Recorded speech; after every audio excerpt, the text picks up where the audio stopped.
Question 3 of the 2024 FRQ stats exam.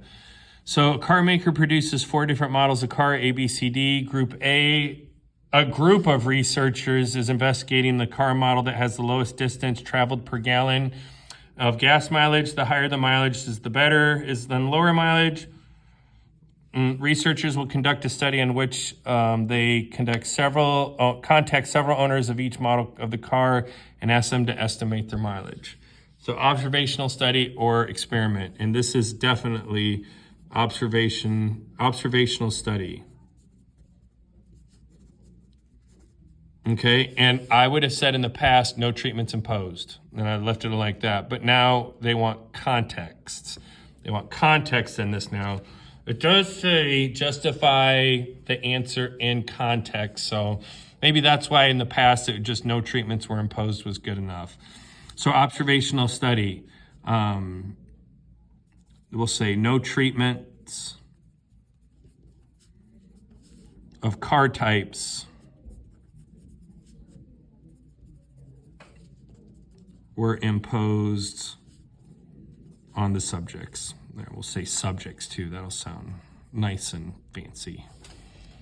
Where subjects is when the people are being the experimental units, and they get to be called subjects. So no treatments of car types were imposed, and it needs to be in context. They give you a list of like 20 different words you can say, but you need to do some kind of imposed treatments. The Model D has an autopilot feature in which the car controls its own motion with human supervision. James owns the Model D and will investigate whether or not using the autopilot feature results in a higher mileage than not using the autopilot. James will drive the car on 70 different days to and from work using the same route at the same time each day, which is part of control. That the other stuff is the same. James will record the mileage each day. James will use a completely randomized design to conduct his investigation. Completely randomized design is names in the hat. Describe the appropriate method James would be to randomly assign 2 treatments driving using the autopilot feature and not for 35 days each. So I'm going to first assign each day a number from 1 to 70. And I don't have to do the one thing because I'm not doing a digit table. Okay, this is actually very important. We talk about this. I didn't overly explain this part very good where you actually have to assign everything a number. But I think we talked about it. I just don't think it's come up because I'm used to seeing it. But the College Board specifically says everybody gets assigned something. So you can't say I put numbers 1 through 70 in a hat and draw out the number. You assign each day a number 1 through 70. Then you put slips of paper in a hat and so on, okay? Assign each day a number from 1 to 70. Then I will write 1 through 70 on similar sized pieces of paper. I definitely do not do the similar size. The rubric's been saying that in the model solution. I don't think they're going to count out for it. But I'm going to go ahead and include that since we're doing the exam here. Right, 1 through on similar sized pieces of paper. Put them in a hat. Mix well. And mixing well is randomization. And if you don't randomize, you get I for this whole thing. Mix well, big deal. Mix well and draw out 35 numbers. Here's another thing, without replacement. Now there's ways to get around that. If you say the first 35 numbers I draw out of the hat, then you're taking the first, and so that works probably fine. On the AP exam, let's just write without replacement every time, please. So without replacement, they will be assigned autopilot, and then the other 35 days, and you have to do this too, will not use the autopilot. You must explain what every single one of the 70 has been assigned.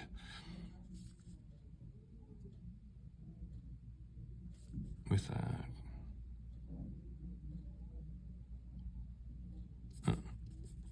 And I think, oh, I did write as one word. Well, there you go. And there you go. And then if we were doing the whole experience, you'd say I would compare the two groups of 35 together. But this one says they're just asking you to assign treatments. That's all they're asking you to do.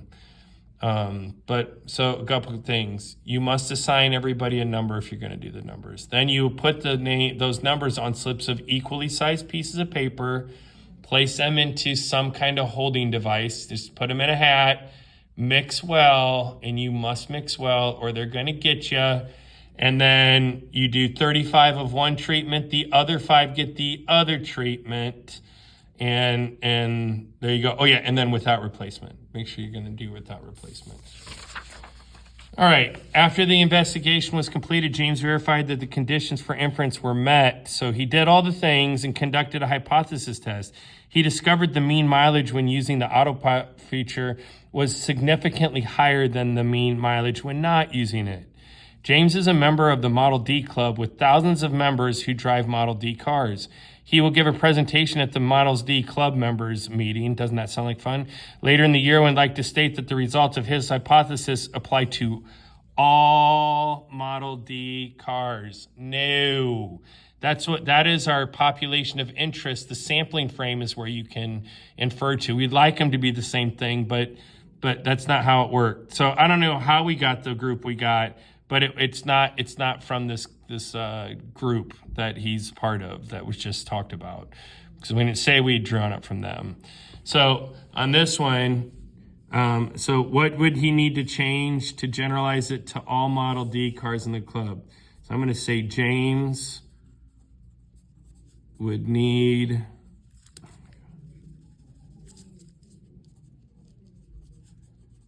to randomly select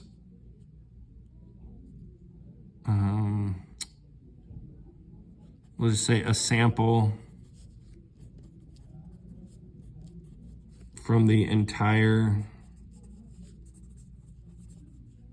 Model D Club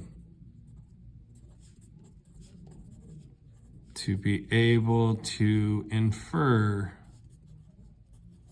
the results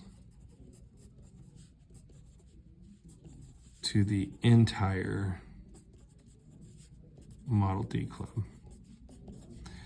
Now on this one, I'm going to have to also, it says that he must do more, must sample more. But I think on this way, if I'd say I need to take a random sample from the entire club, I don't even think it's the size of because it's definitely about who you can infer to. The issue is you need to take the sample from the entire club to be able to infer to the entire club. All right.